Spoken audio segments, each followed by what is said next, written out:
네, 권혁재 감독님까지 세 분이 참석하셨지만 저희가 이 투샷을 여기서 보네요. 너무 한 자리에서 뵙고 싶었던 두 분이에요. 지금 두 분이 함께 계셔서 기분이 최고죠요, 두 분은, 그죠? 네, 오늘 오신 관객들께 인사 한 말씀씩 먼저 해주시고 저희 본격적으로 집이 시작하겠습니다. 네, 안녕하세요. 저는 여빈 언니의 절친 사랑하는 여빈 언니 우리 응원해주러 오늘 이 자리에 온 배우 김태리라고 합니다. 반갑습니다.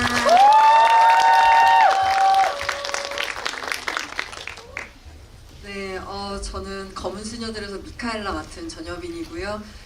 사실 제가 정말 김태리라는 배우를 참 한 배우로서 너무 존경하고 근데 이렇게 동시대에 친구를 존경할 수 있다는 것이 너무 저한테는 자랑이에요. 그래서 우리 테리가 이런 자리 와준 거 너무 감사하고 또 여기 이은선 기자님도 제가 너무나 좋아하는 사람이기 때문에 오늘 특별히 기분이 좋고요. 갑자기 감독님 혼자 동떨어진 기분이 들어. 감독님 조금만 더 이리 오세요. 네, 이리 오시고요. 네, 오늘 귀한 자리 함께 해주셔서 너무 감사드리고요. 오늘 즐거운 이야기 나누도록 하겠습니다. 감사합니다. 네, 안녕하세요. 네, 검은 수녀들 연출 맡은 권혁재라고 합니다. 반갑습니다. 이렇게 또 관객분들과 이렇게 또 늦은 시간에 이렇게 우리 검은 수녀들을 가지고 이게 얘기를 나눌 수 있는 뜻깊은 자리가 저도 이렇게 떨리는데요. 또 이렇게 영광스럽게 또 김태리 배우님하고 또 전여빈 배우님하고 같이 하니까 또 뜻깊은 것 같습니다. 저도 되게 많이 떨리는데 어쨌든 뜻깊은 대화를 많이 나눴으면 좋겠습니다. 감사합니다. 여기 돌비 상영관이 보통 언론 시사회를 많이 하는 관이에요. 근데 오늘 아마도 많은 팬분들이 오실 것을 위해서 큰 관을 대관을 한 것 같은데 얼마 전 이 자리에서 전여빈 배우가 언론 시사회에서 영화를 공개하고 또 언론 기자 간담회를 가졌던 바로 그 자리입니다. 그래서 오늘 기분이 조금 남다르기도 하네요. 태리 배우님 영화 조금 늦게 보신 걸로 알고 있는데 네, 검은 수녀들 보신 소감 어떠셨어요? 네. 제가 이제 검수녀들 이제 언니가 한다고 했을 때부터 기대를 너무 많이 했고 이제 언니의 시사회는 당연히 참석을 한다고 이제 생각을 하고 있었는데 제가 그때 해외에 있었어요, 시사회 때. 그래서 너무 절망하면서 어떻게 내가 전여빈의 시사회를 참석을 못할 수가 이러면서 울부짖다가 이제 한국에 돌아와서 집에 도착해서 짐을 풀지도 않고 내팽개친 후에 집에 도착한 지 1시간 뒤에 공연이래 영화를 집 근처 영화관에서 예매를 해가지고 달려가서 바로 봤습니다. 저는 오컬트 영화 너무 좋아하거든요. 검은 사제들도 너무 잘 봤고 이제 또 우리 사랑하는 언니 나온 거니까 좀 너무 즐겁게 재밌게 잘 봤습니다. 네, 그리고 이렇게 GV까지 하게 돼서 지금 긴장을 제가 지금 제가 말하면서도 제가 긴장했다는 사실이 계속 자각이 되면서 너무 지금 떨리는데 이 긴장감이 조금 누그러들면은 그러면은 또 편하게 재밌게 얘기 나눠볼 수 있을 것 같습니다. 네, 잘 부탁드립니다. 네, 맞아요. 우리 태리 씨가 조금 더 감흥을 전미한 시간을 드리고 여빈 배우께 마이크를 먼저 한번 드려볼까요? 지금 극장의 검은 수녀들이 여전히 성은리에 상영 중이기도 하고 또 한편의 작품 하얼빈이 나란히 걸려 있어요. 근데 각각 다른 매력의 영화로 두 편의 영화를 동시기에 선보이는 게 사실 누구에게나 주어지는 행운이 아니기에 지금 한국 영화계 여빈 배우 입지가 어느 정도인가 다시 한번 그 상영관의 풍경으로 확인을 저도 하고 있고요. 그 두 영화가 너무 다른 매력의 영화이긴 하지만 대의를 지키려는 사람들이라는 공통점이 좀 있는 것 같다는 생각이 들었어요. 그런 면에서 닮아있는 두 영화로 보였는데 작품을 선택하는 기준이 그리고 혹은 선호가 배우의 내면, 그때 어떤 시기를 지나고 있는 마음과 닮아서 선택하는 경우도 있지만 그보다는, 그러니까 나보다는 외부의 무언가로 조금 더 넓게 열려있을 때 선택하는 작품들도 있는 것 같거든요. 지금의 두 작품은 후자가 아닐까라고 조심스럽게 예측을 해보았는데 전예빈 배우의 지금이 자연스럽게 후자를 향하고 있는 건지 최근에 지향점이 좀 어디에 있다고 느끼는지 궁금했어요. 요즘에 근데 저는 항상 이제 작품을 선택을 할 때 제 캐릭터보다도 그냥 그 작품이 갖고 있는 큰 그림에 합류하고 싶은 마음이 더 커졌을 때 그때 참여를 하는 것 같고, 또 어느 순간은 그냥 그 작품에 참여하는 이유가 너무 단순할 때도 많아요. 하얼빈이라는 작품을 선택했던 날 이제 감독님을 미팅을 하러 갔는데, 사실 대본을 읽고서는 공부인이 잘 그려지지 않아서 너무나 설명이 많이 없는 인물이라 그냥 이미지적으로만 느껴지는 거예요. 근데 그게 저한테는 좀 두려운 부분이었어요.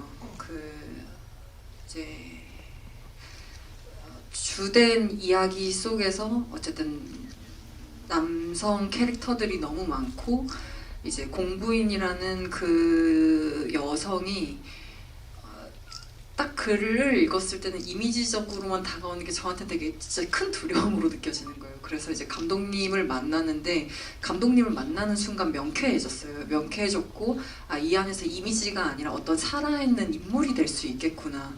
물론 다른 사람들은 이제 역사가 있는 인물을 바탕으로 만들어졌다면 공부인은 실존했던 캐릭터가 아니었어요.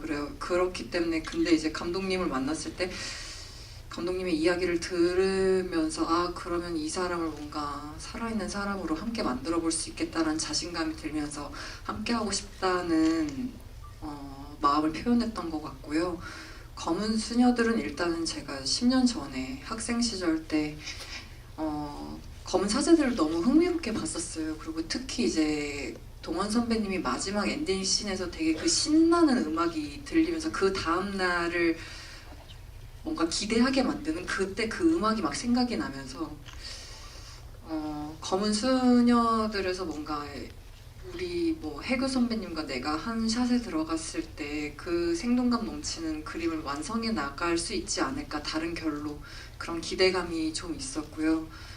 근데 이게 뭔가 내부적이냐 외부적이냐라고는 말씀드리기는 좀 어려운 것 같아요. 그냥 그런 기대감들이 각각의 작품에서 있었기 때문에 선택했던 작품인 것 같습니다. 그렇죠. 때로는 어떤 것이 비중이 조금 더 크고 작으냐의 문제일 뿐, 사실 그 두 가지가 상호작용을 하면서 만들어지는 게 또 캐스팅의 인연인 것 같기도 하고요. 김태리 배우가 드라마 앞뒤로 조금 앞서서 오컬트 세계를 경험했기 때문에 사실상 오컬트 선배님이라고 할 수 있거든요. 조금 동시기보다 앞섰기 때문에 검은 수녀들 출연을 두고 혹시 전예빈 배우가 뭔가를 물어본 기억이 있으세요? 저는 이제 딱히 이게 오컬트라고 해서 테리 배우에게 질문했던 건 아니고, 항상 테리한테 질문해요. 테리가 매 작품 할 때마다 이번 작품은 어떤 마음으로 하는지, 무엇이 기쁘고 무엇이 힘들었는지 항상 자문을 구하는 편이었어서 그냥 그랬던 것 같은데요. 근데 자극은 받았었어요. 왜냐면은 악기에서 테리가 하는 연기를 보면서 질투나더라고요. 너무 잘해가지고. 근데 정년이 땐 더 잘하는 거예요. 그래서 이제 질투를 안 하겠다라고 선언했었어요. 이건 다른 얘기네요. 진짜 귀에 안 들어오네요. 오컬트라는 것 때문에 저랑 어떤 얘기를 했던 거는 없었던 것 같아요. 일단 제가 이제 궁금해서 언니한테 물어봤었고, 언니가 되게 일반적인 이제 캐릭터 설명, 간략한 이제 이야기의 토대 같은 것들 얘기를 해줘서 너무 궁금하다 그러고 있었는데, 어느 날 그 회사 이제 대표님이랑 얘기를 하는데 옆에 그 검은 수녀들 이제 제본된 책이 있는데 무슨 금서처럼 날 봐줘 이렇게 있는 거예요. 그래가지고 이거 좀 빌려가도 돼요? 그러고 가가지고 그 책, 제본된 책으로 이제 읽었었어요. 너무 재밌는 거예요. 그래서 너무 기다리고 그랬었던 기억이 있습니다. 너무 가깝게 잘 지내는 동료이자 친구이자 서로 어디서든 무엇이든 물어볼 수 있고 답변을 구할 수 있는 존재라는 게 일하면서 참 귀한 존재인데 두 분은 서로에게 정말 귀한 존재인 것 같다는 생각이 들고 안 그래도 뭐 오컬트라는 장르 때문에 그런 것은 뭐 비단 아니겠지만 공교롭게도 비슷한 시기에 영화와 드라마에서 오컬트 장르에 두 분이 도전을 하셨기 때문에 이것도 뭐 뚜렷한 답이 있는 질문은 아니겠지만 그래도 장르적인 갈증이 두 분에게 좀 반영된 선택이었을까 아니면 단순히 우연하게 찾아온 좀 장르적인 접합이었을까라는 궁금증도 있었어요. 언니 같은 경우는 모르겠는데 저는 그 인생의 문장들이 있잖아요. 그 중에 하나가 모든 것은 타이밍이다. 네, 그래서 그냥 모든 그 삼박자 어떤 제가 원했을 수도 그런 마음도 당연히 장르적인 건 언제나 배우에게는 갈증이 있으니까요. 그런 것도 있던 찰나에 좋은 작품이 들어왔고 그때 만났던 작품이었던 것 같아요. 언니.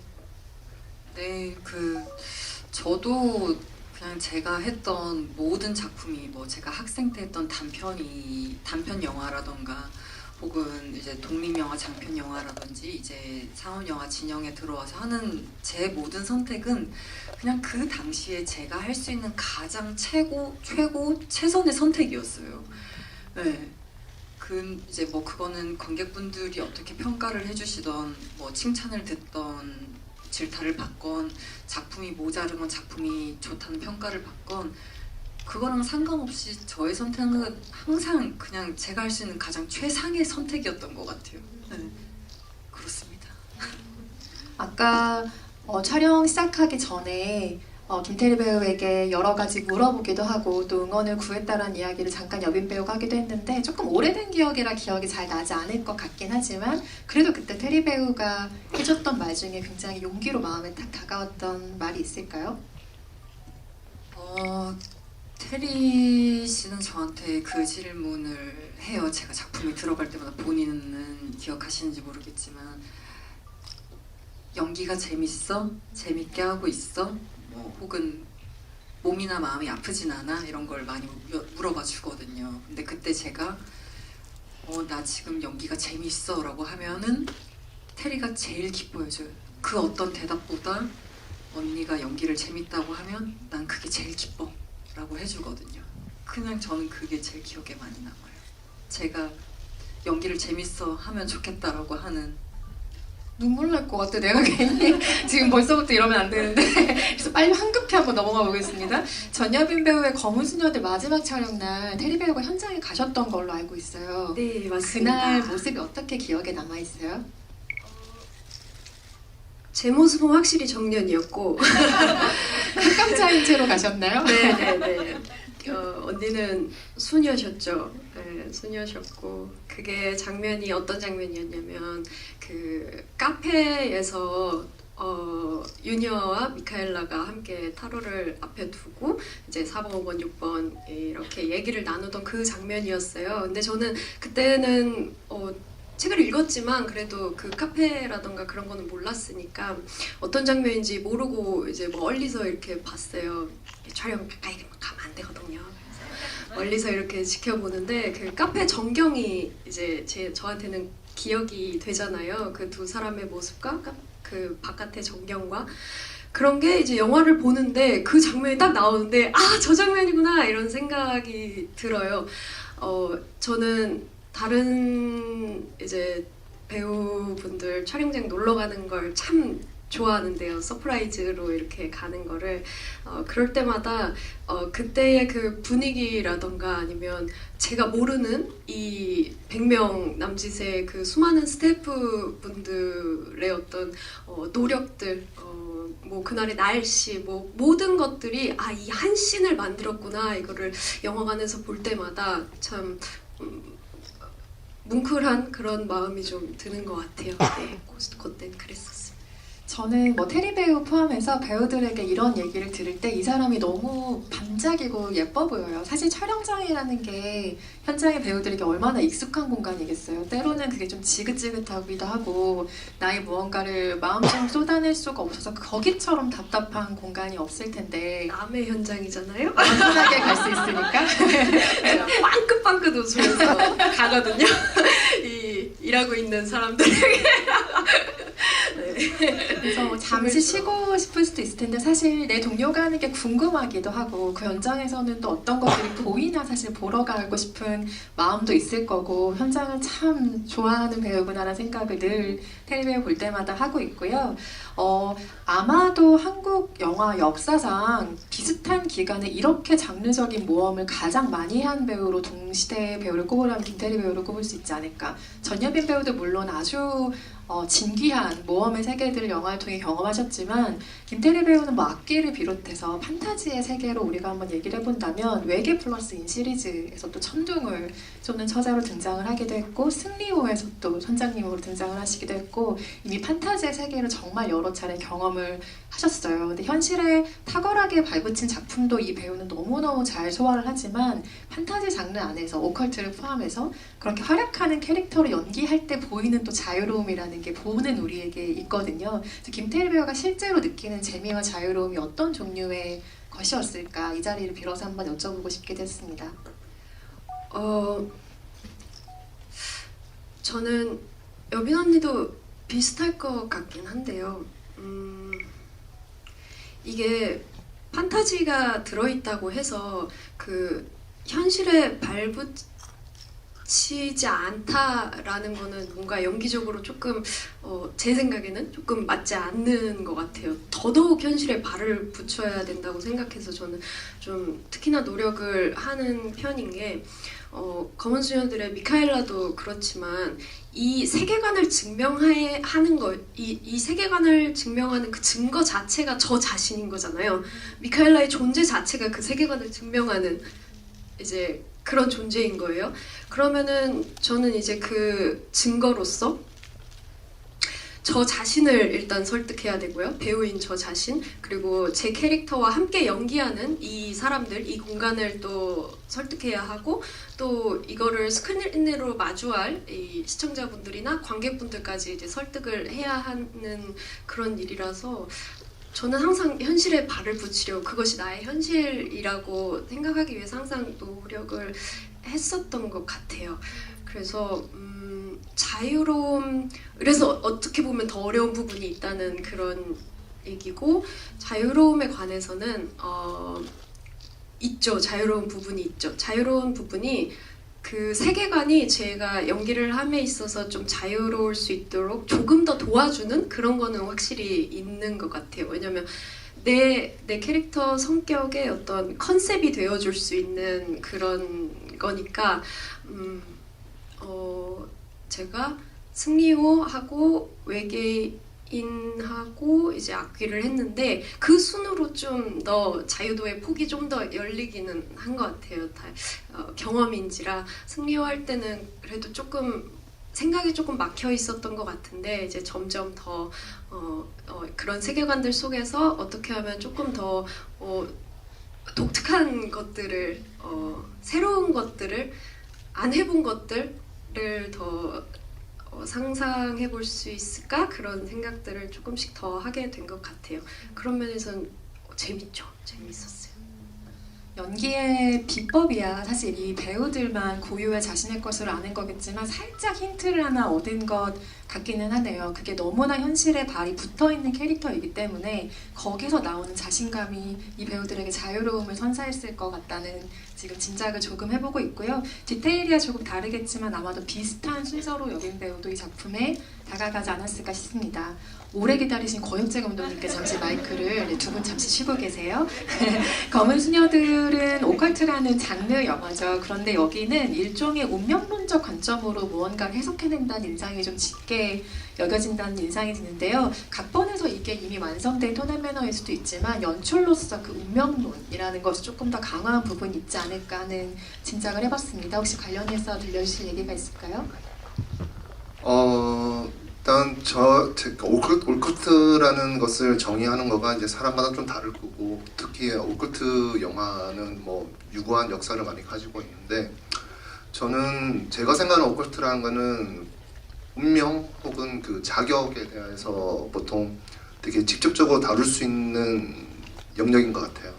근데 이번 검은 수녀들은 워낙 시나리오도 저는 되게 좋았고 이렇게 되게 흥미로웠고 또 검은사제들의 원래 팬이었고 그래서 그 세계관이 뭐 스피노프 계곡으로 이제 확정되는 지점도 좋았는데 일단 유니아 캐릭터와 미카엘라 캐릭터 그리고 또 연대하는 그 애동과 이 인물들 자체가 저는 되게 신선했어요. 근데 그 인물들이 이제 전효빈 배우, 송혜교 배우 이렇게 어마어마한 에너지를 가진 배우들이 그 캐릭터 연기했었을 때 영화에서의 그 밸런스가 저는 좀 제일 중요하다고 생각했어요. 이게 우리 영화가 흘러가면서 이제 오컬트 드라마 형식으로 가는 지점들이 저는 되게 좋아하는데 그게 이제 배우분들의 에너지가 워낙 좋아가지고 이걸 어떻게 밸런스를 맞춰야 되는지가 좀 되게 중요했어요. 그러니까 유니아의 에너지와 그 다음에 미칼라 에너지가 되게 밸런스가 잘 이루어지고 또 나머지 배우분들의 에너지 캐릭터들이 잘 조화롭게 이루어지는 거가 우리 검은 수녀들에서는 그게 좀 연출적으로는 제일 고민했었고 그게 좀 잘 이루어졌으면 좋겠다 그렇게 생각을 했던 것 같습니다. 예. 말씀하신 그 각각의 에너지로 영화를 읽는 것도 우리가 여러 번 영화를 볼 때 좀 재미있지만 다른 방향으로 영화를 읽게 하는 방식이 되게 하기도 하는데요. 검은 사제들을 우리가 잠깐 기억을 떠올려 보면 트라우마를 극복하는 최부제, 그러니까 강동원 배우가 연기했던 성장 스토리이기도 했죠. 어렸을 때 동생을 죽는 거를 어린 자신이 어떻게 손을 쓰지 못했다는 트라우마를 영영 안고 살아야 할 것 같은 인물이 그것을 벗어나는 이야기이기도 했는데요. 검은 수녀들 역시 미카엘라의 편에서 시선으로 쭉 따라간다면 이 사람이 과거를 딛고 한 걸음 성장하는 작품으로도 읽을 수도 있는 것 같습니다. 전예빈 배우가 해석하는 미카엘라의 성장이라는 건 어떤 걸까요? 우선 미카엘라는 어렸을 때 이제 어린 시절에는 본인이 자신의 상황을 통제할 수 있는 힘이 없잖아요. 어른들에 의해서 어쨌든 그 상황 속에 놓이게 되는데 이제 자기가 원치 않았지만 이미 귀태라는 프레임에 씌워진 사람이고 어른들에 의해서 뭐 무당, 뭐 구판에 다니던가 아니면은 그 수도원 우리 기도원에 어쨌든 봉쇄 수도원 안에 있게 되고 또 그러다가 자기와 같은 처지에 놓였던 친한 언니의 죽음을 컨트롤할 수 없이 그냥 받아들이게 되고 그러면서 이 친구는 아주 자연스러운 트라우마가 생겼을 것 같아요. 그러면서 어쨌든 자신은 뭔가 치료받아야만 하는 사람이라고 그냥 받아들이면서 살게 된 것 같은데 그러면서 어떤 평범함을 꿈꾸게 됐겠죠. 평범함을 꿈꾸게 됐고 그리고 치유가 되지 않았지만 치유가 됐다고 다른 사람들에게 보여지기를 원했던 것 같아요. 어떤 평범한 사람이 되고 싶었을 것 같아서 그래서 자신은 여전히 귀신을 보지만 보지 않는다고 바오로 신부의 제자로서 뭔가 그런 것들은 그냥 정신과적인 치료 과정으로 해결될 수 있는 문제라고 그냥 이렇게 스스로를 속이면서 혹은 스스로를 인정하지 않는 사람으로 자라났을 거라는 생각을 했어요. 근데 그럼에도 풀리지 않는 것들이 있으니까 근데 그것에 직면하는 유니아를 만나고 나서야 뭔가 이 사람은 자유를 향해서 뛰쳐나갈 수 있는 사람이 되지 않았을까 자기를 받아들임으로 인해서. 근데 그게 이제 저는 유니아 앞에서 타로를 이렇게 내어주잖아요. 그때 테리가 왔던 그 촬영장 그 현장에서 그때부터 이제 뭔가 해제의 순간이 시작되지 않았을까 자신을 직면하게 되면서 라고 생각을 하였습니다. 제가 질문 하나 해도 돼요? 그럼요. 그 미카엘라의 성장에 관련해가지고 저는 이제 제가 맡았던 캐릭터에 대해서는 그렇게 크게 어떤 이 작품이 끝나고 나서 이 어떤 미래를 상상해 보지는 잘 않는 것 같아요. 그래서 항상 질문 받을 때 조금 오 이렇게 되긴 하는데 그러면서 언니한테 미래에 대해서 물어보자면은 저는 미카엘라의 가장 큰 두려움의 그 어떤 형상이 그 죽은 언니의 마지막 순간이라고 이제 생각이 들더라고요. 그리고 그 그게 왜 미카엘라의 가장 큰 두려움이 됐느냐 하면은 일단 그 굉장히 특별한 귀태라는 어떤 그런 상황에 놓였고, 그리고 그 어린 시절에 부모님이나 어떤 다른 사회적 어떤 그런 것 없이 이제 기도원에서 그 작은 방에서 언니와의 굉장한 유대감을 쌓았을 것이고, 또 그 언니가 넌 나와 같은 사람이야 라는 어떤 그런 말들도 이제 영화 속에서 나왔었고, 그렇게 운명 공동체처럼 이렇게 여겨졌던 언니가 그런 마지막 순간을 맞은 걸 봤고, 그래서 그때 미카엘라는 그냥 자동적으로 아, 저것이 우리 같은 사람의 마지막이겠구나, 저것이 아니더라도 굉장히 부정적인 것으로 이제 해석이 됐었을 것 같아요. 그래서 그것을 피하기 위해서 엄청난 노력을 하며 살았을 것이고, 그랬다고 했을 때 이제 미카엘라가 유니아를 만나서 어떤 것을 각성하게 되고, 이제 영화의 마지막도 새로운 발걸음, 어떤 미카엘라가 지금까지 회피해오던 모든 것을 세서 완전 벗어나는 어떤 그런 순간으로 마지막이 되는데, 그럼 이제 미카엘라는 그 언니의 형상을 마주하지 않을까요? 아니요, 저는 마주할 거라고 생각해요. 여전히 꿈꿀 것 같고.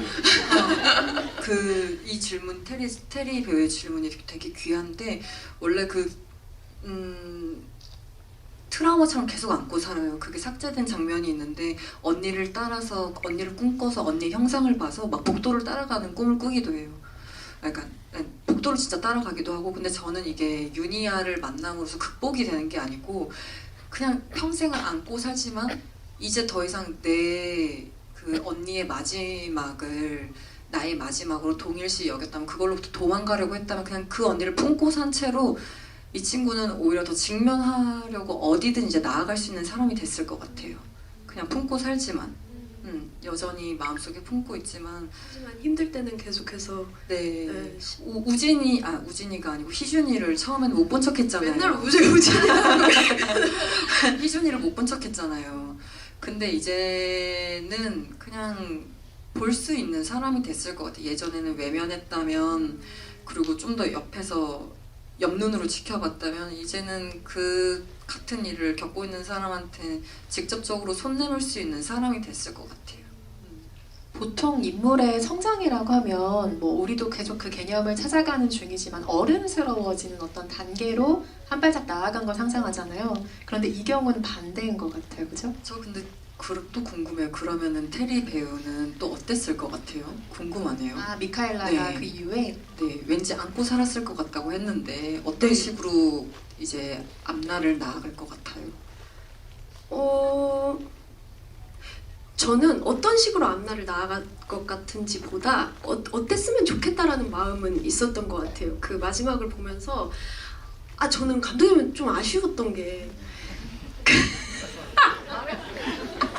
말해주세요. 너무 궁금해요. 제가 가장 좋아했던 이제 미카엘라의 얼굴, 여변이의 얼굴은 그 많은 분들이 그러실 것 같아요. 그 아이스크림과 탕후루의 연결신이거든요. 그 장면을 보면서 어떤 미카엘라가 그 유니아에 대한 그 당혹스러움과 어떤 그런 것들을 감추지 못해서 어떤 본 모습이 막 튀어나오잖아요. 그게 굉장히 아이 같기도 하고 뭔가 좀 그 맨 처음에 미카엘라가 보여준 그 기계적인 어떤 그런 모습과는 완전히 반대되는 그런 모습이잖아요. 근데 이제 구마 때도 그렇고 계속해서 이 분노에 이제 분노랜다, 그 뭐죠, 두려움에 떠는 어떤 그 흔들리는 모습들, 그리고 또 그 뒤에는 유니아의 그 선택에 대한 그 슬픔, 어떤 그런 것들로 쭉 이어지는데, 마지막에 그 동원 선배와 함께 차에 탔을 때만큼은 조금 그때 그 탕후루 같은 그런 어떤 본 모습이 조금은 더 나왔으면 뭔가 그녀의 그 다음을 좀 더 예측하기가 좀 쉽다. 그래서 저는 어쨌든 그 미카엘라가 유니아가 되지 않기를 바라는 마음이 생기더라고요. 그러니까 유니아처럼 어떤 모든 것을 다 인정하고 모든 것을 다 받아들이고, 그러니까 정말 운명처럼 그렇게 살아가는 그런 단단한 사람이 아니라 아니라 그렇게 막 화도 내고 그렇게 짜증도 내고 뭔가를 욕망하고 뭔가를 뭐 어떤 후회도 해 가면서 그렇게 좀 아이 같은 모습도 가지고 그런 식으로 한 발짝 성장해 나갔으면 좋겠는 그런 생각을 좀 했었습니다. 제가 그 시절에 테리 배우랑 이걸 좀 상의를 나눴다면 훨씬 더 뭔가 씬을 풍성하게 꾸렸을 것 같다라는 생각이 들고요. 아 이건 감독님이 아니 원래는 지문에는 하셨어요. 유니아를 떠올리면서 슬퍼하는 거였어요. 그러면서 눈가가 촉촉해진다였어요. 근데 저는 그게 끝나는 씬인데 그러고 싶지가 않더라고요. 아 엔딩이 그랬었나요? 네, 원래 잠깐 그 얘기를 듣다가 상념에 잠겨서 또 우수에 찬 눈으로 이렇게 바깥을 약간 바라보는 거였어요. 근데 안돼 네, 그러기가 싫더라고요. 그래서 그냥 저는 좀 라이트하게 웃어서 버렸어요. 근데 그걸 오케이 해주시더라고요. 그래서 아마 그때 여쭤봤던 것 같아요. 더 슬퍼했어야 됐나요? 근데 거기 있던 이제 감독님도 그렇고 다 같이 있던 우리 스태프분들이 지금 정도가 좋은 것 같다라고 해주셨어요. 근데 테리 배우가 만약에 있었다면 저는 한 걸음 더 이제 했을 것 같아요. 저는 뭔가 그 동원 선배님이 이렇게 뭐 다음 넥스트 스텝을 밟자고 이렇게 한 다음에 응? 근데 이건 뭐예요? 하고서는 딱 드는데 진짜 너무 단 거야. 너무 단 무언가가 있어. 그랬더니 여빈 언니가 미카엘라가 그걸 보더니 끊어보려고요. 라던가 너무 좋다. 너무 좋네요. 너무 상징적인데요? 뭔가 그럼 3탄에서 제가 한번 끊어볼게요. 근데 못 끊는 거야. 너무 좋네. 끊어보려고 하는데 네, 끊어보려고 하는데 못 끊는데. 너무 좋은데요, 이거? 근데 아이디어 300원. 네, 300원에 넘긴 거 우리 모두 봤어요. 지금 이보다 더 높은 가격으로 되면 안 되는 거예요. 이래서 김태리 배우가 훌륭한 배우인가 봐요. 다른 대단하다, 배우가 진짜. 연기한 장면도 이렇게까지 구석구석 생각을 했군요. 저는 그 성장이라는 게 아이 같음을 해제하는 게 미카엘라에겐 정말 큰 성장이었을 거라고 생각하고, 저는 누군가를 구하기 위해 달려가는 마음은 진짜 큰 마음인 것 같아요. 그런데 아이일 때 미카엘라는 그 친구를 구하지 못하고 두려움에 그냥 얼어붙어 버렸잖아요. 가서 만지지도 못하는 존재였고 늘 매달려 있는 형상으로만 멀찍이 볼 수밖에 없었는데, 그래서 마지막에 미카엘라가 뛰는 신이 뭉클한 거죠. 저 사람을 위해 달려갈 수 있게 된 거죠. 저는 이제 아이 같음에서 벗어난 게 이제 성장일 것 같다고 이제 인성 기자님께서 해주셨는데, 저는 사실 반대로 생각했어요. 왜냐면 사회가 정해놓은 어떤 평범한 어른스러움을 그렇죠. 깨고 그걸 그냥 바로 표현할 수 있는 게 저는 미카엘라의 성장이라고 봤거든요. 맞아요. 저도 같은 아, 의견이었어요. 그거예요? 네, 그래서 아이 같음을 되찾는 것. 이게 감사합니다. 미카엘라의 성장인 것 같다는 생각이 들었고요. 네, 열띤 토론의 장이 잠깐 벌어졌는데 너무 귀한 장면을 우리가 본 것 같아요. 그리고 아마도 두 분이 편하게 작품에 대한 이야기를 나눌 때 뭔가 조금 더 열정적으로 이런 장면을 토론하는 것을 아주 기분 좋게 지금 잠깐 떠올렸는데요. 두 배우야 지금 비슷한 시기 한국 영화를 이끄는 주축이 된 새로운 세대의 또래 배우들이지만 에너지도 다르고 연기 스타일도 다르고 이미지도 다른 두 배우이기에 우리가 또 두 분을 사랑을 하죠. 근데 나에게는 없는 상대방의 매력, 재능, 캐릭터 해석력을 평소에 유심히 보시고 느끼고 있겠죠. 그것도 궁금하고 또 서로가 서로를 보면서 얻는 용기가 무엇일지도 궁금해요. 이거 먼저 해야 좀 유리한데. 네. 근데 이거 너무 추상적인데요. 일단은 김태리 배우는 정말 재능이 있는 사람이에요. 귀 막으셔야 됩니다. 그냥 일단 기본적으로 타고난 것이 있는 사람이에요. 근데 저가 정말 감탄하는 지점은 노력하는 천재는 따라갈 수 없다고 하잖아요. 테리가 그래요. 정말로. 근데 이거는 여기 테리 팬분들 정말 많으시겠지만 정말 자랑스러워 하셔도 되는 게, 저는 어떤 이제 테리 씨가 들어가는 작품에서 매씬 이제 그녀가 분하는 캐릭터로서 어떤 장면에 너무나 감탄하는 때가 있어요. 근데 저는 막 실컷 막 흥분해서 막 테리야 너 그 장면은 어떻게 준비했니? 이러면 막 좌절하고 있어요. 혼자서 자기는 한계를 느꼈다고 막 그래요. 진짜 거울 본인이 막 그래요. 그러면 저는 딱 근데 그 얘기를 들을 때 기분이 너무 좋아요. 왜냐면 너무 잘한 사람이 자기를 그렇게 얘기를 하니까 저 사람은 얼마나 더 반짝거려질까 기대가 되는 거예요. 왜냐면 어떤 사람들은 막 그거에 취해 있는 배우들도 있거든요. 근데 취해도 돼요. 왜냐면 그만큼 잘했으니까 취해도 되거든요. 마땅히 박수 쳐주고 싶은데 근데 이 친구는 막 더 막 좌절하니까 어떤 저의 이제 동료로서 같은 배우로서 어떤 변태 같은 약간 그런 그녀를 바라보는 약간 그런 고치감이 막 드는 거예요. 끝을 알 수가 없겠다. 그 넓이를 가늠할 수가 없겠군 이러면서 막 더 응원해주고 싶은 거예요. 근데 몰라요. 계속 기대되는 그 지점은 있는데 근데 저는 그런 생각은 있어요. 테리만큼은 노력할 수는 없겠다라는 생각은 있어요. 네. 근데 그게 저를 자극시켜주는 지점이에요. 네. 아 이건 다른 건데요. 테리가 저 우리 영화 촬영장에 와서 제 손에 정연이 정연이 옷감으로 만든 이렇게 작은 테리의 의상이 달려있는 키링을 주고 갔어요. 우리 영화 하는 동안 그거 잘 갖고 있으라고. 그래서 우리 영화 하는 무섭시나. 하는 동안에도 사실 배우들은 초반에가 정말 힘들고 긴장이 많이 되거든요. 진짜 막 사시나무 떨듯이 현장에서 떨리고 막 이상한 상태가 돼요. 근데 그거 갖고 다니면서 마음을 다 잡고 있어요. 네.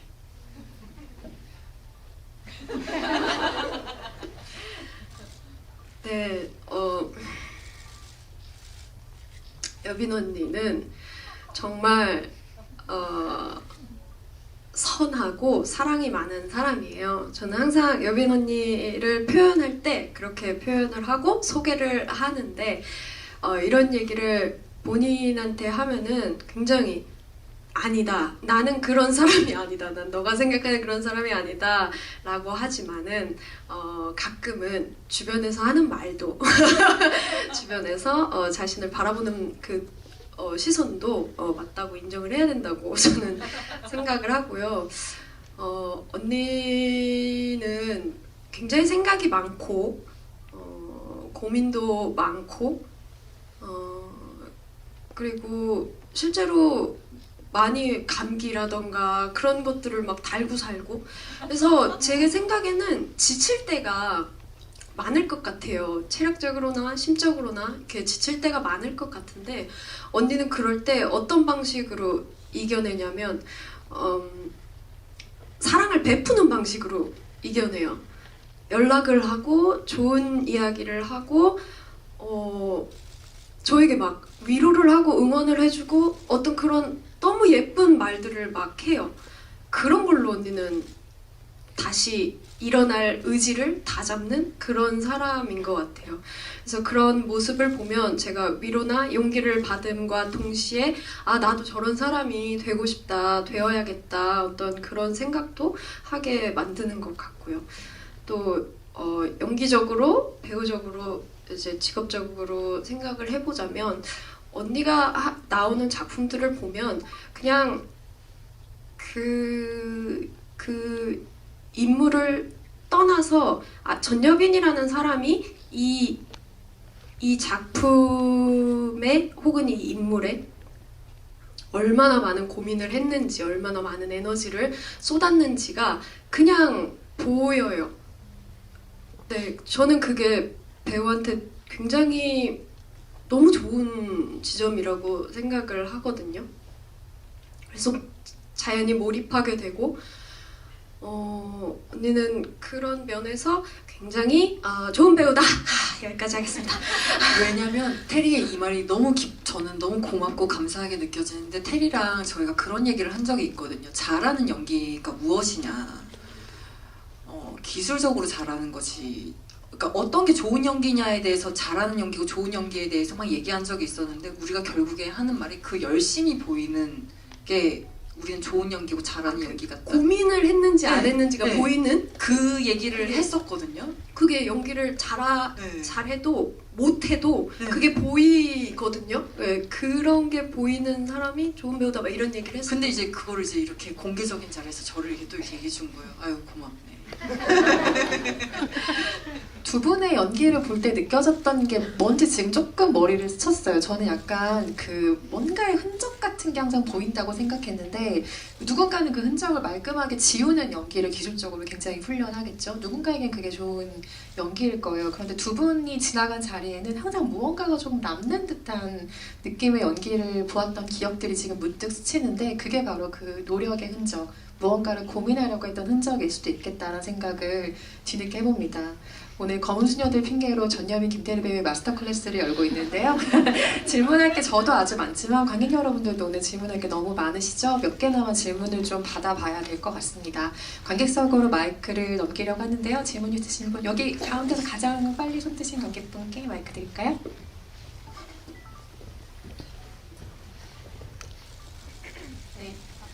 네. 질문에 기회를 주셔서 너무 감사하고요. 영화 너무 재밌게 잘 봤습니다. 저는 그 김태리 배우님 출연하신 악귀도 되게 재밌게 봤었는데 그래서 둘 다 비슷한 오컬트 장르이다 보니까는 이제 이제 영화랑 그 드라마를 비교하면서 보게 되더라고요. 그래서 이제 악귀와 악마, 악령의 시인 이제 그런 사람이 나오다 보니까 그래서 비교를 하다 보니 그 이제 악마와 악기의 이름을 찾고자 하는 것과 그 다음에 불을 이용해서 마무리가 된 점이 좀 비슷하다라는 생각이 들더라고요. 그래서 이제 그 악마를 이제 사라지게 만드는 데 있어서 여러 가지 소재가 있었을 것 같은데 감독님께서 왜 불이라는 소재를 사용하셨는지 좀 궁금합니다.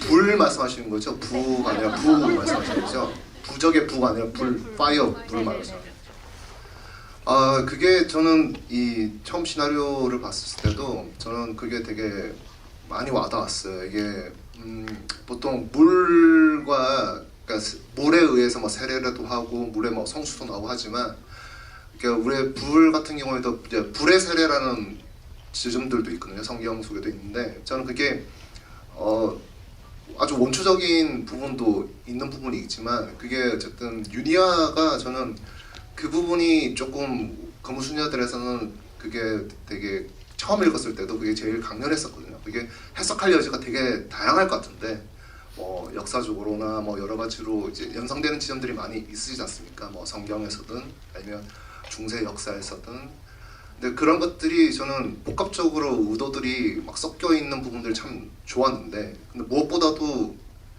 약간 유니아 캐릭터를 연기하는 그 송혜교 배우의 그 감정이 그게 잘 묻어나는 거가 제일 중요하다고 생각을 했고 그리고 보시면은 그 삼신할매의 상징을 하는 목화송 같이 이제 그 불씨에도 끝까지 날리지 않습니까? 그게 어쨌든 그 희생의 길을 걷는 것까지 해도 끝까지 어떻게든 유니아의 길을 보호하려는 어떤 삼신할매 우리 또 토속 신앙적인 그런 마음 같은 것들이 같이 어우러질 수 있는 어떨까 이제 그 부분들이 좀 읽혔으면 좋겠다 그런 생각을 가지고 그 부분은 좀 집중했던 것 같습니다. 예. 그러네요. 검은 수녀들의 세계관으로 보면 이제 구산형은 부마자.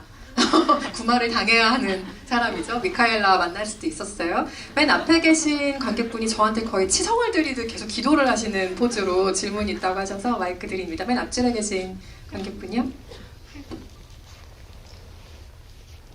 안녕하세요.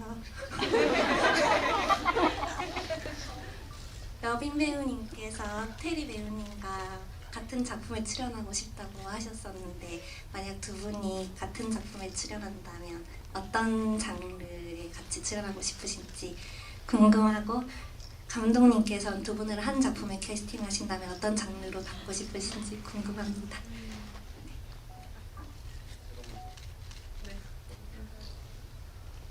일단 저는 이렇게 두 분 같이 이렇게 관객분들과 이 자리에 있는 것 자체가 저는 되게 영광이에요. 영광스럽고 뭐 뭔들 두 분이 같이 하면 어떤 거든 뭐 되게 좋을 것 같고 근데 제가 검은 수녀들 작품을 이제 끝내놓고 제가 되게 인상 깊게 봤던 작품 중에 하나가 애니메이션인데 그러니까 장송의 프리랜이라는 애니메이션이 있어요. 그게 이제 후일담 얘기거든요.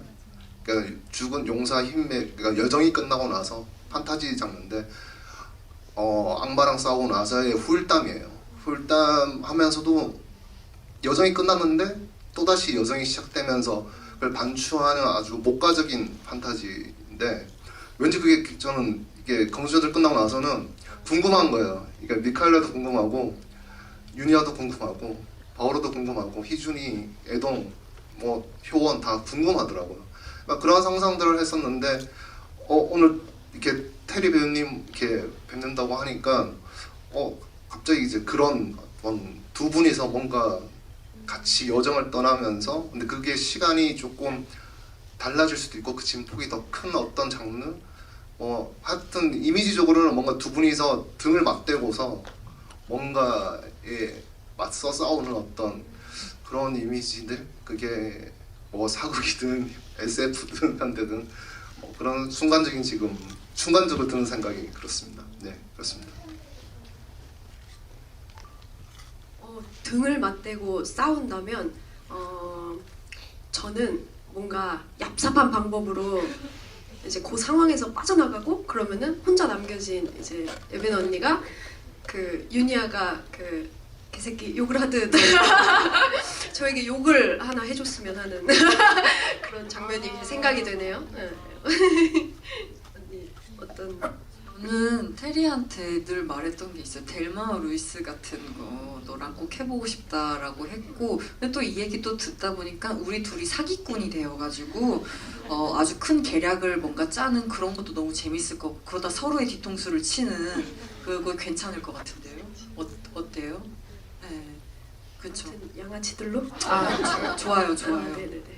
좋은데요. 뭐가 됐든 나오기만 하게 해주십시오. 그래서 뭐 한국 영화계가 지금 이 투샷을 안 남기면 그게 얼마나 큰 국가적인 손실입니까? 언제 어디서든 꼭 그 버디물이 됐든 뭐가 됐든 꼭 한번 우리가 목격하게 되기를 정말 진심으로 바라고 있는 두 배우의 투샷을 정말 기대하고 있겠고요. 두 배우도 의사가 없지 않은 것 같으니 우리가 머지않은 시기에 좋은 작품에서 만나뵙게 되길 바라고요. 제가 감독이라면 일단 무조건 길게 찍을 거예요. 러닝타임을 뭐 3시간 반 정도 해가지고 여러분의 얼굴을 오래오래 보는 작품을 찍을 겁니다.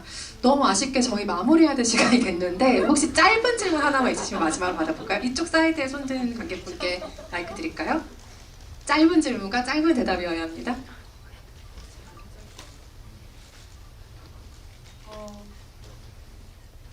아까 김태리 배우님께서 촬영장에 놀러 가셨을 때 남의 촬영장이라도 편하게 구경만 할 수 있었다 이런 말씀을 주셨는데 알기로는 외계인 촬영 때 전여빈 배우님께서도 특별 출연으로 자리하셨던 것으로 알고 있는데 엄마. 네. 그때 당시에 전여빈 배우님께서도 김태리 배우님의 촬영장에 남의 촬영장에 한번 계셨던 것으로 되는데 당시 소감 듣고 싶습니다. 외계인은 저희 촬영장이었죠. 우리의 촬영장. 네, 아주 깊은 사명감을 갖고 함께했고요. 악귀나 이제 정년이 때 테리 씨의 촬영장을 갈 수 있었는데 악귀는 사실은 이제 촬영장 바깥에 있었어요. 왜 그랬냐면 모르겠어요. 악귀 그냥 제가 생각했을 때는 그 촬영 자체가 너무 뭔가 고됐을 것 같아서 테리 씨가 연기하는 그 모습을 못 보겠더라고요. 그게 왜 못 보겠냐면 그냥 그런 마음이 들었어요. 이 친구가 거기서 너무 이렇게 분하고 있을 모습을 이렇게 못 보겠었어요. 왜냐면 이 사람을 아끼니까 그런 것 같아요. 이 친구가 그 촬영장에서 고군분투하고 있을 모습을 뭔가 지켜볼 자신감이 없었고 비 맞고 막 피 흘리고 있었을 때는 그거를 볼 자신이 없었어요. 이 친구가 힘든 모습을 볼 자신이 없었고 그리고 정년이 때는 이제 테리 배우가 이 프로젝트를 얼마나 길게 참여하고 준비했는지를 아니까 한번 바라보고 싶었어요. 그래서 그때는 좀 자신감이 생겨서 테리 씨가 이제 소리 선배님이랑 막 촬영을 하는 걸 봤는데 정말 이 사람은 이 현장에 정말 큰 사람이 됐구나라는 게 느껴졌어요. 정말 뭐냐면 딱 떡하니 그 세트장 안에서 딱 우직하게 모든 사람에게 빛을 주는 사람 같았어요. 빛과 에너지를 자신의 모든 걸 딱 펼쳐서 그 현장을 이렇게 지키고 있구나, 이 현장을 아우르고 있구나라고 하면서 아 이제 저 배우는 정말 큰 사람이 됐구나. 그래서 너무 과한 거 아 같아요. 정말로 그러면서 멀리서 보면서 멀리서도 아니에요. 바로 옆에서 보면서 테리가 파하하 웃어주잖아요. 그 모습이 얼마나 자랑스럽고 뿌듯하고 아름다운지 그러면서 동호하고 싶더라고요. 얼른 저 사람 옆에 같이 있는 현장에 있고 싶다라고 꿈꾸고 왔습니다. 오늘 뭐 각본 쓰시는 분들 바쁘시겠네요. 오늘 밤부터 뭐 당장 영감을 막 떠올려서 쓰고 계실 것 같기도 하고요. 더 많은 이야기를 밤새 나누면 너무너무 좋겠지만 아쉽게도 오늘 자리를 마무리해야 다음 기회가 또 있겠죠. 네, 오늘 검은수녀들 관련해서 세 분과 함께 이야기를 나눠본 이제야 조금 풀렸는데 그죠? 네, 너무 아쉽죠. 좀 풀렸네. 권혁재 감독님부터 오늘 오신 관객 여러분께 끝인사 한 말씀씩 해주시죠. 네, 이렇게 늦은 시간까지 자리해 주셔서 너무 감사드리고 되게 뜻깊은 자리였는데 이렇게 검은수녀들 그리고 김태리 배우님, 전효 배우님, 윤선 작가님 너무너무 감사드립니다. 네, 조심히 돌아가시기 바랍니다. 감사합니다. 네, 거의 뭐 개인적인 마음으로 채운 한 시간이었던 것 같아서 여기 바라봐 주셨던 관객분들께 좀 죄송한 마음이 있어요. 근데 진짜 뭔가 순도 100%의 마음을 내놓은 자리라서 여러분들께서도 좀 기뻐해 주셨으면 좋겠고 가장 죄송한 건 감독님께 지금 죄송한 것 같고요. 네, 일단 와주셔서 너무 감사하고 이런 자리 만들어 주셔서 정말 감사합니다. 여러분도 행복한 시간이었으면 합니다. 고맙습니다. 혜교 언니가 얘기 전해달라고 했었는데 너무 이 자리 함께하고 싶었는데 언니 지금 새로운 드라마 촬영 들어가 있어서 이 자리 못 온 거 너무 아쉽다고 테리 배우에게도 은선 기자님께도 전해달라고 그랬고 관객분들께도 전해달라고 하셨거든요. 이 말 대신해서 전해드립니다.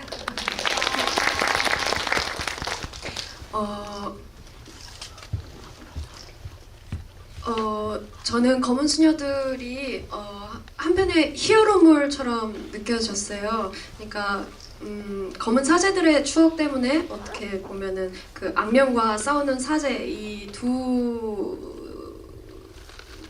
부분의 그 어떤 티키타카, 어떤 긴장감, 어떤 구마 과정에 대한 그런 관심도 그런 것들을 유심히 볼 수 있지만 저는 감독님이 뭔가 조금 더 중요하게 생각한 건 연대라는 지점인 것 같아요. 생명을 살리는 일, 그 가치, 어떤 그런 것들에 대해서 조금 더 얘기를 하고 싶어 하셨던 것 같아요. 누군가는 해야 하고 할 수 있는 자가 한다. 약간 이런 느낌이랄까? 그래서 그런 부분에서 영화를 너무 잘 봤고요. 여러분들 오늘 영화 재밌게 보셨으면 아직도 검은 수녀들을 안 보신 분들 많이 계실 테니까 많이 입소문 많이 내주셨으면 좋겠습니다. 오늘 진짜 너무 시간이 빨리 가가지고 너무 아쉬운데 네, 또 이런 자리가 또 있었으면 좋겠습니다. 즐거웠습니다. 감사합니다.